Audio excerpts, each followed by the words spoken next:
Je suis Philippe Portenseigne, le directeur des activités conseil en innovation et énergie.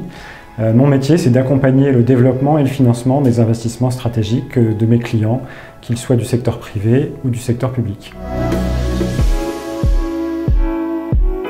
Notre offre financement public, c'est une offre destinée aux entreprises privées, aux associations, aux collectivités, dont l'objectif est de leur proposer une stratégie de financement à partir de toutes les aides publiques qui existent en France. On dit souvent qu'on est le pays des 400 fromages, mais on est aussi le pays des 3000 aides au financement. Et donc notre rôle, c'est d'aller identifier toutes les sources de financement possibles, qu'elles soient sur le plan de relance bien sûr, mais aussi à un échelon régional ou local, puisqu'il existait des financements avant que le plan de relance ne soit lancé l'année dernière.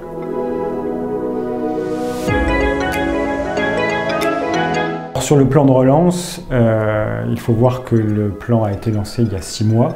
Donc depuis 6 mois, il y a un gros millier d'entreprises qui ont été servies à hauteur d'un gros milliard d'euros.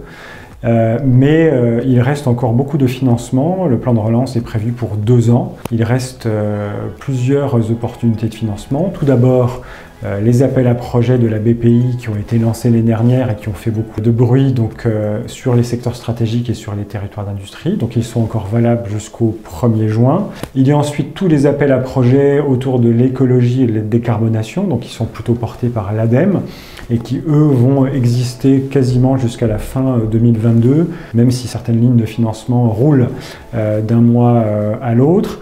Et puis on a surtout le programme d'investissement d'avenir, donc 4e version, qui lui présente finalement le plus gros volume de financement pour notamment les entreprises et le secteur public de la recherche, et qui lui donc représente 11 milliards d'euros jusque fin 2022, mais se poursuivra jusque 2025. Quand on regarde les grands enjeux pour nos clients aujourd'hui, eh bien en première priorité, c'est d'aller chercher des financements sur l'innovation, ensuite sur l'écologie, et dans un 3e temps sur la compétitivité, puisque les masses financières sur les investissements sont bien présentes, mais elles sont moins nombreuses que sur la décarbonation ou sur l'innovation par exemple. Ce qui fait que nos clients aujourd'hui sollicitent le groupe EPSA, eh bien c'est tout simplement pour plusieurs raisons. D'abord, on a une vraie culture CAPEX. À l'origine, nos équipes travaillaient sur les aides régionales et sur les équipements de production et sur l'immobilier. Donc elles ont un vrai savoir-faire dans l'appréhension d'un portefeuille de projets d'investissement, une vraie capacité à discuter avec des directions industrielles, des directions de sites, mais également des directions de la R&D, ou des directions QHSE pour le volet environnemental. Donc une vraie capacité d'échange au bon niveau technique avec les équipes de nos clients. On dit souvent aussi qu'il est très agréable de travailler avec nous parce que ce qu'attendent nos clients en priorité, c'est une bonne coordination de projet, une vraie capacité de réaction.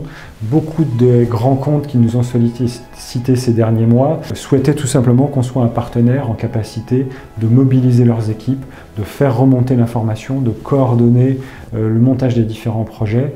Et donc on a un vrai savoir-faire aujourd'hui dans le pilotage de ce type de projet pour le compte de nos clients. On a bien sûr une vraie connaissance des différents dispositifs de financement. Donc on est aujourd'hui à près de 150 dossiers montés sur le plan de relance, donc un vrai retour d'expérience auprès des différents interlocuteurs, une vraie connaissance de ce qu'il faut faire et ne pas faire pour pousser un dossier.